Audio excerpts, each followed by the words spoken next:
Hello guys, welcome back to the study. This is Dheeraj Kumar. आज का जो साइंस का क्लास है इसमें से मैं गारंटी देता हूँ कि 2 से 3 सवाल एग्जैक्ट आपके एग्जाम में रहेंगे। मैं इस चीज की गारंटी दे रहा हूँ बिकॉज मोस्ट रिपीटेड क्वेश्चंस मैंने डाला है। जो हर बार कुछ ना कुछ रिपीट होता है, वो सारे सवाल डाले मैंने, इसके क्वेश्चन डाले। तो इस चीज को लेके जाओ। अनस्टॉपेबल सीरीज का ये पार्ट 5 है, ठीक है। और हमारा टारगेट यही है कि आपको एग्जाम तक 10 में 10 सही करा दे। मैंने बार बार बोला है कि हमारी टॉप 500 जो साइंस की पीडीएफ है उनको साथ में साथ यूट्यूब को फॉलो करते रहो, आपके साइंस की क्वेश्चंस ऑलमोस्ट सारी चीजें सही हो जाएंगी। अब ये टॉप 500 सीरीज की पीडीएफ क्या है, मैं एक बार बता देता हूँ आपको।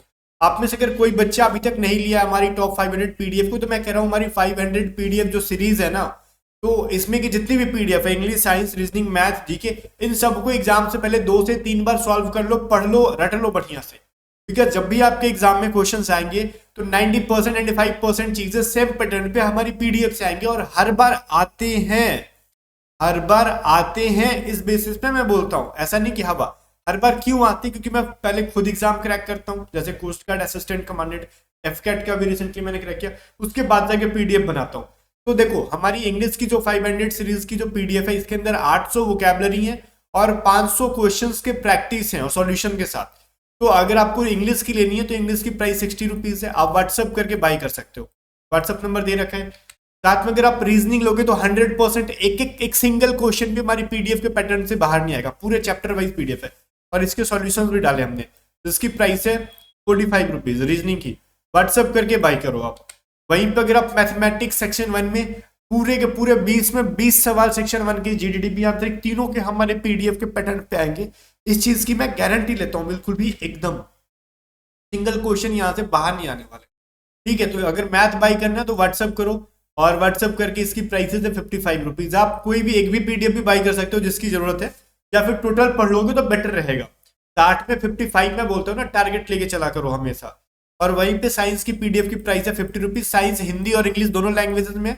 पीडीएफ के देखो फर्स्ट पेज में हर चीज लिखा होगा, ठीक है, कि हिंदी किस नंबर से किस नंबर पेज पे, और इंग्लिश इसी को नीचे करके जाओगे पेज 49 से 86 तक, तो सारी चीजें आपको मिल जाएगी। तो ये सेक्शन 1 की पीडीएफ है। तो व्हाट्सअप करके बाई करो और एग्जाम से पहले 2 से 3 बार इनको पढ़ के खत्म कर दो, सॉल्व कर लो, बहुत हेल्प मिलने वाला आपके एग्जाम में, ठीक है।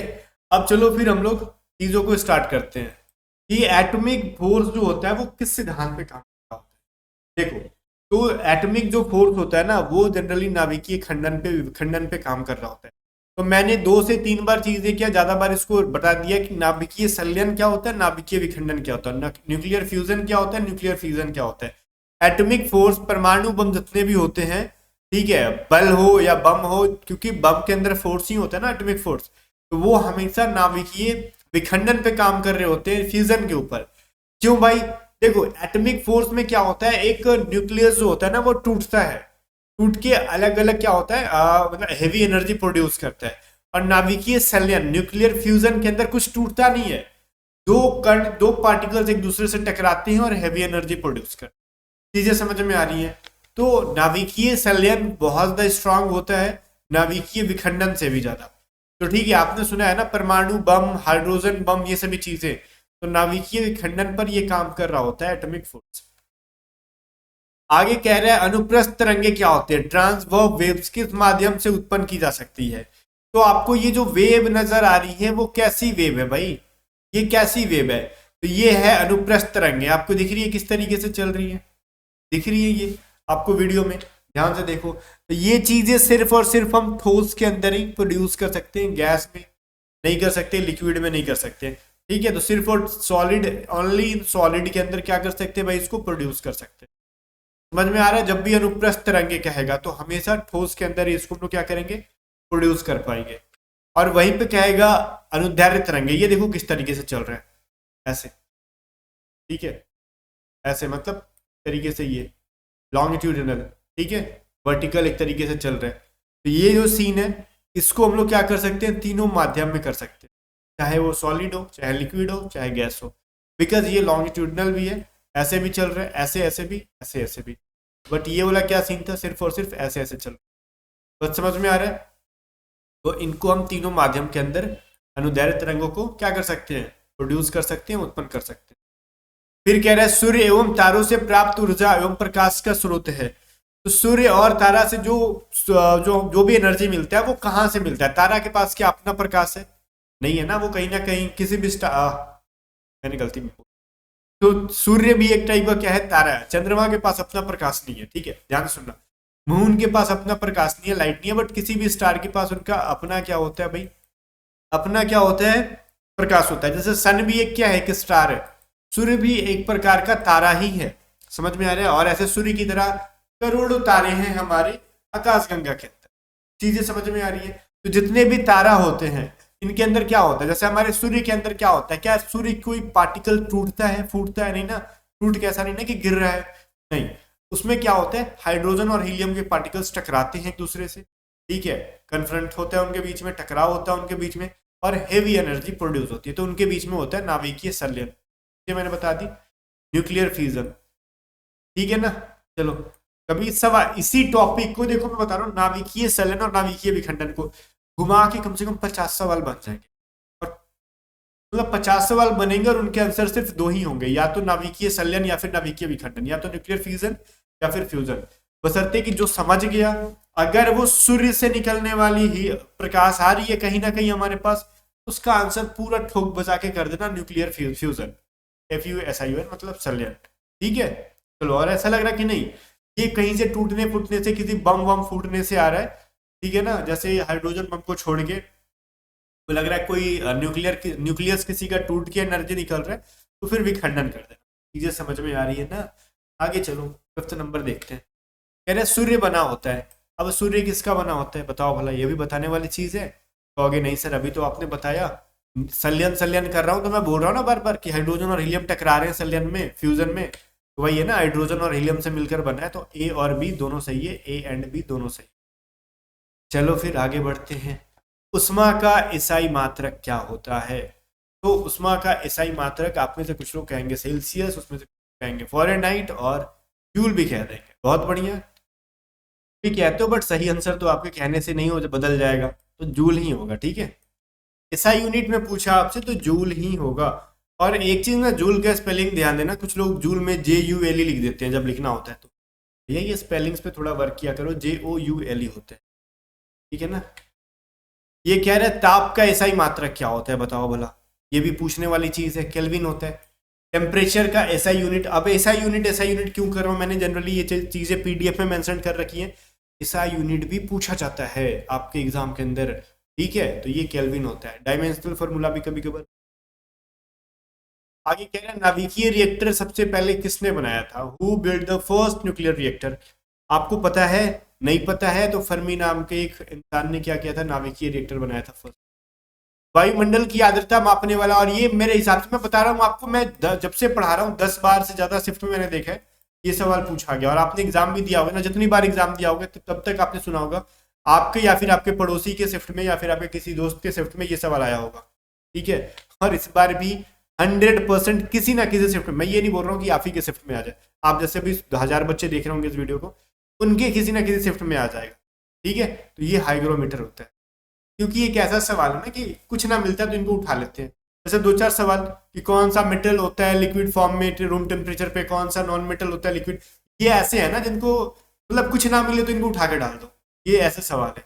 और ऑब्वियस चीज है, इतने सारे शिफ्ट में सवाल बनाने, TD को भी देना, DB को भी देना, यांत्रिक को भी देना, तीनों में सेक्शन 1 डालना है, कहाँ से इतना सवाल लाएंगे, रिपीट तो करना ही पड़ेगा भाई। तो हमारी PDF में मोस्ट रिपीटेड क्वेश्चंस भी हमने डाल रखे हैं। आगे आ जाओ, किस समूह की सभी राशियां सदिश है? बताओ भाई, इसके अंदर कौन कौन से सदिश राशि हैं? तो ये सभी के सभी सदिश राशियों का एक लिस्ट हमने डाल रखा है, ऑल अबव एबव, सबको आप लोग एक बार पढ़ लो, ठीक है। तो ये आपके एग्जाम के लिए बहुत काम आएगा। हमने सदिश को और अदिश को अलग अलग कर रखा है। कह रहा है कौन सी राशियां अदिश राशियां हैं, तो ये चीज आप एटलीस्ट समझ लो कि आपको एक पैकेट के तौर पर मैंने दे दिया सदिश और अदिश को, आप यहाँ से याद कर लो, ठीक है। कौन कौन से राशि सदिश और कौन कौन सी अदिश है। नोट्स बना रहे हो बेटर है, खुला मतलब ऐसे ही सोच रहे हो ना कि चलो ना लास्ट टाइम 10 वीडियो देख लेंगे एग्जाम निकल जाएगा, तो एग्जाम नहीं निकलने वाला है। नोट्स बनाओ, प्रॉपर रिवीजन करो तब एग्जाम। आवृत्ति का मात्रक क्या होता है? आवृत्ति का मात्रक आपने भी देखा होगा, ये सवाल भी मतलब अनाथ सवाल है, जब मन करता है तब उठा के डाल देते हैं ना सर है ना पाव है, हटर जिसका आंसर है। हटर्ज नहीं पढ़ते हैं ऐसे, हट्ज पढ़ते हैं, हिंदी में हटर्ज बोलते हैं हम लोग, और जो सो कॉल्ड सीबीएसई वाले होते हैं वो लोग हमको समझाते हैं आपने इसका प्रोनाउंसिएशन बड़ा गलत किया है जनाब। क्यों? हटर्ज नहीं कहते हैं, हट्स करते हैं, हट्स। भाई इंग्लिश में कुछ कहते हैं, हिंदी में कुछ कहते हैं। हटर्ज क्या होता है ना, हिंदी में पढ़ लेते हैं, ठीक है। और हट्स करते हैं क्या, तो जनरली टी को भी साइलेंट ही कर देता है ये लोग यहाँ पे, आर को भी। तो यहाँ पे ए इसका सही आंसर है। जो भी पढ़ना पढ़ो, आंसर सही करके आना।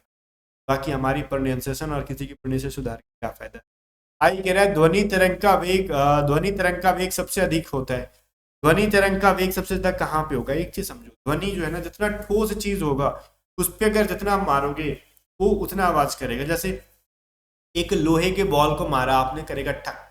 वहीं पे प्लास्टिक के बॉल को मारोगे तो करेगा टुक, है ना। मतलब हल्का सा आवाज करेगा प्लास्टिक वाला, और लोहा वाला जोर से करेगा। या फिर एक मान लो, एक जैसे हम लोग लेते हैं ना प्लास्टिक, कोई जस्ट लाइक कि मैं प्लास्टिक का कोई ऑब्जेक्ट है, उसको लोहे के डंडे से मारो, उतना आवाज नहीं करेगा। लेकिन एक जैसे स्कूल में जो घंटी होती थी, उसको लोहे से मारने पर करता था टन टन टन टन, पूरा स्कूल गूंज जाता था। क्यों? क्योंकि लोहा में साउंड का स्पीड ज्यादा होता है, ये चीज वेलोसिटी ज्यादा होती है। ये चीज साउंड मतलब लोहे में ही नहीं, कोई भी ठोस हो, ठीक है। अब ऑप्शंस में देखना, कभी कभार ये भी दे देगा। यहाँ पे तो मैंने दे रखा है सॉलिड, ठीक है। ऑप्शंस में ऐसे दे देगा, आयरन दे देगा, लोहा दे देगा, यहाँ पे फिर वुड दे देगा, लकड़ी डाल देगा, फिर यहाँ पे जल डाल देगा, पानी डाल देगा, यहाँ पे प्लास्टिक डाल देगा। पूछेगा किसमें क्या कहते हैं ध्वनि तरंग सबसे ज्यादा होगा, तो आपको लगेगा कि इसमें ना देखो आयरन, वुड और एक चीज और क्या मैंने बोला था, प्लास्टिक। ये सभी तो सॉलिड है, किसको आंसर करे? तो जो सबसे ज्यादा कठोर होगा उसको आंसर कर, ठीक है। आगे देखते हैं। कह रहा 14 कह रहा है कि प्रसरव तरंगे वे तरंगे हैं जिनकी आवृत्ति प्रसर, ये चीजें मैंने तीनों पढ़ा रखा था पिछली क्लास में। स्रव तरंगे, प्रसरव तरंगे मतलब है ना अल्ट्रासोनिक, सुपरसोनिक, ये सभी चीजें मैंने पढ़ाई थी आपको, ठीक है। तो बताओ प्रसरव तरंगे कौन सी होती है, ये बताओ। तो 20,000 हर्ट्ज से ज्यादा की जो साउंड होती है उनको हम लोग क्या कहते हैं? प्रसरव तरंगे होती है, ठीक है ना। चलो अल्ट्रासोनिक होती है। आ जाओ। फिर कह रहा है किस तापमान पर सेंटीग्रेड और फ़ारेनहाइट तापमान एक समान होते हैं? तो वो कौन सा टेम्परेचर है भैया? -40 डिग्री सेल्सियस पे दोनों फ़ारेनहाइट और सेंटीग्रेड दोनों बराबर के बराबर होते हैं। कह रहा है मानव शरीर का ताप जनरली कितना होता है, ये चीज बताओ। 37 डिग्री सेल्सियस, 98.6 डिग्री फ़ारेनहाइट और 99.6 फ़ारेनहाइट। देखो एक चीज बताओ, अगर आप फ़ारेनहाइट के अंदर मेजर कर रहे हो, अगर आप फ़ारेनहाइट में मेजर करोगे तो हमारी बॉडी की टेम्परेचर होती है 98.6 डिग्री फ़ारेनहाइट, ठीक है। अगर आप सेंटीग्रेड में कहोगे तो जनरली 37 डिग्री सेंटीग्रेड। तो ए एंड बी दोनों सही है, तो ऑप्शन नंबर डी हमारा सही है। अब कुछ जो ज़्यादा उत्साही बच्चे होते हैं ना, जिनको इनमें से कोई एक आंसर याद है, तो उसी को आंसर कर देंगे। या फिर ऐसा होता है ना कभी कभार कि हमको दोनों पता है सही है, लेकिन हम ऑप्शन ए को ही देखते हैं और आगे नहीं देखते और ए आंसर करके निकल जाते हैं। तो ऐसे में फिर मिल जाएगा 0 नंबर। निगेटिव नहीं होगा, लेकिन क्या फायदा, गलत हो जाएगा ना आपका। तो ऑप्शंस पूरा पढ़ने की आदत डालो मॉक टेस्ट के अंदर। ए ना तो ए सही होगा ना तो बी सही होगा, करेक्ट होगा डी, बिकॉज ए और बी दोनों हमारा सही है। उस सिचुएशन में डी आंसर करना। 17 नंबर कह रहा है शुष्क वायु में ध्वनि की चाल क्या होती है? जो शुष्क वायु होता है उसमें ध्वनि की चाल जनरली कितना होता है? 132 मीटर। ये चीज ध्यान देना, कभी कभार इसको किलोमीटर पर घंटे में चेंज करेगा तो आप इसको बदल सकते हो। रूल पढ़ा रखा है आपको मैथ के अंदर। 18 नंबर देखो, एक प्रकाश वर्ष बराबर कितना होता है? 8 प्रकाश वर्ष बराबर, कहोगे सर हमने पढ़ा 9.46 इंटू 10⁻15 मीटर। अब ये मीटर देखो, 1 मीटर बराबर क्या होता है, ध्यान से देखना, 1000 किलोमीटर होता है। क्या मैं बोल, 1 किलोमीटर बराबर क्या होता है? वो होता है 1000 मीटर होता है। ये चीज आपने पढ़ा है। 1000 में कितने जीरो होते हैं? 3 जीरो होते हैं। तो जैसे ये मीटर में जाएगा भाई तो 3 जीरो बढ़ जाएगा।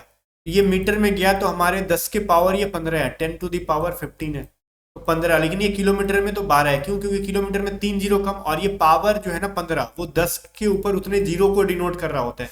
ध्यान से सुनो मैं क्या लिखता हूँ। अगर मैं ये लिखता हूँ ना 9.46 इंटू 10⁻15, ये पावर में है, देखो ये चीज दे रखा है ना, और ये है 9.46 इंटू 10⁻12। तो ये ज्यादा है और ये कम है। ये मीटर के अंदर है और ये किलोमीटर है। तो समझ जाओ ना, ये चीज अगर आपको लगता है ये सही है तो ये भी सही होगा, बिकॉज ये तो मीटर में दे रखा है, ये किलोमीटर में। और जब भी किलोमीटर में आएगा और जो पावर दिखा रहा है ना इसका, वो बता रहा है कि 10 पे कितने सारे जीरो ऐड करने हैं मेरे को। ये पावर कह रहा है 10 पे 12 जीरो ऐड कर दो, ये कहता है 15 जीरो ऐड कर दो। तो भाई 15 जीरो ऐड करेंगे तो 3 जीरो बढ़ जाएंगे 12 की अपेक्षा, और जब 3 जीरो बढ़ेंगे तो सीधे वो किलोमीटर में मीटर में जा रहा है वो, ठीक है। तो हमारा दोनों का दोनों आंसर सही है, ये मीटर में सही है, ये किलोमीटर में आंसर सही है, तो ऑप्शन नंबर डी ये सही है। ठीक है, ये सवाल पूछा गया था, बहुत सारे बच्चे गलत आंसर कर। आगे देखो, कह रहा जड़त्व का गुण क्या होता है, तो भाई कह रहा प्रत्येक वस्तु में होता है, या फिर किसी किसी वस्तु में होता है, किसी वस्तु में नहीं होता है, या फिर केवल गतिशील वस्तु में होता है। जड़त्व का नियम क्या मिलता है, न्यूटन के फर्स्ट लॉ ऑफ मोशन के मतलब पहला नियम पे मिलता है ना, फर्स्ट लॉ ऑफ मोशन। ठीक है, गति का प्रथम जो नियम है उसमें मिलता है। ये क्या कहता है, जड़त्व के बारे में क्या है, हमने प्रॉपर्टी ऑफ इनर्शिया बारे में, कोई भी चीज अगर स्टेबल है, बैठा है, चुपचाप है, तो जब तक उस पर बाहरी बल फोर्स ना काम करे तब तक वो मूवमेंट में नहीं आएगा, गति में नहीं आएगा। अगर कोई भी चीज मूवमेंट में है, गतिशील है, जब तक उस पर बाहरी ऑब्जेक्ट काम ना करे, बाहरी कोई फोर्स काम ना करे, तब तक वो स्टॉप नहीं होने। अगर मान लो अपने आप रुक भी गया तो उस पर कहीं ना कहीं ग्रेविटी काम कर रहा होता है जो उसको रोक रहा है, वहां पे आप उसको गिरा दो जहां पे ग्रेविटी है ही नहीं, वो भैया घूमते रह जाएंगे, पूरे जहन्नुम में सैर करके आ जाएंगे। ठीक है ना, तो वही चीज है, मतलब कोई भी जड़त्व का नियम अकॉर्डिंग टू न्यूटन, ठीक है, ये कहते हैं कि दुनिया में जो भी चीजें हैं, हर चीज पे क्या होता है भाई, न्यूटन का पहला नियम या फिर जड़त्व का नियम काम कर रहा होता है, जड़त्व की प्रॉपर्टी काम कर रही है। करेक्ट आंसर क्या हो जाएगा, आगे आ जाओ। 20 नंबर कह रहा है कौन सा युग्म सुमेलित नहीं है। ठीक है, तो इसमें से सुमेलित कौन है, माइक्रोफोन का क्या काम है, माइक्रोफोन इलेक्ट्रिकल एनर्जी को क्या साउंड एनर्जी प्रोड्यूस करता है, इलेक्ट्रिकल एनर्जी को साउंड में भाई माइक्रोफोन करता है कि नहीं पता नहीं, आगे देखते हैं। लाउड स्पीकर क्या करता है, विद्युत ऊर्जा को ध्वनि ऊर्जा में करते हैं, सही बात है। डायनेमो यांत्रिक ऊर्जा को विद्युत ऊर्जा में करते हैं, सही बात है। सितार ध्वनि ऊर्जा को यांत्रिक ऊर्जा में करते हैं। इसमें थोड़ा सा आपको कंफ्यूजन लग सकता है, मैं बताता हूँ इसका आंसर सही क्या हो जाएगा। हमने ऑप्शन में हमने क्या गलती कर रखा है, आपको ध्यान दो, गलती नहीं है, मतलब हमने जानबूझ के क्या गलती की है जिसको आपको पकड़ना है। सवाल सही है भाई, एक ऑप्शन गलत है, उसको बताना है कौन सा गलत है। अब देखो माइक्रोफोन में अगर वो साउंड जाएगा तो उसको वो इलेक्ट्रिकल एनर्जी में कन्वर्ट करके किसी और को, जैसे आपके फोन में भी माइक्रोफोन होता है, दूसरे फोन में भी माइक्रोफोन है, आप वहां पे बोल रहे हो तो कहीं ना कहीं इलेक्ट्रिकल एनर्जी का यूज करके आपके दोस्त के फोन में चला गया। ठीक है, लेकिन इन सब में ठीक है, एबीसी ठीक है, लेकिन सितार में क्या सीन है ना, वो ध्वनि ऊर्जा का नहीं यूज करता है। वो पहले आप हाथ से बजाते हो तो उसके अंदर हाथ से जब कोई काम कर रहे हो तो वो यांत्रिक ऊर्जा, मैकेनिकल ऊर्जा है, मैकेनिकल एनर्जी है, तो मैकेनिकल एनर्जी को साउंड में कन्वर्ट कर रहे होते हैं, ना कि मैकेनिकल को नहीं। यहाँ पे ऑफ की जगह पे अगर फ्रॉम रहता है तब ये सही होता, mechanical energy from sound energy. ठीक है, तो ये जो सीन है यहाँ पे डी गलत है, mechanical energy of sound energy. ठीक है ना, तो ये डी गलत है। मैकेनिकल एनर्जी को हम लोग क्या यूज करते हैं भाई,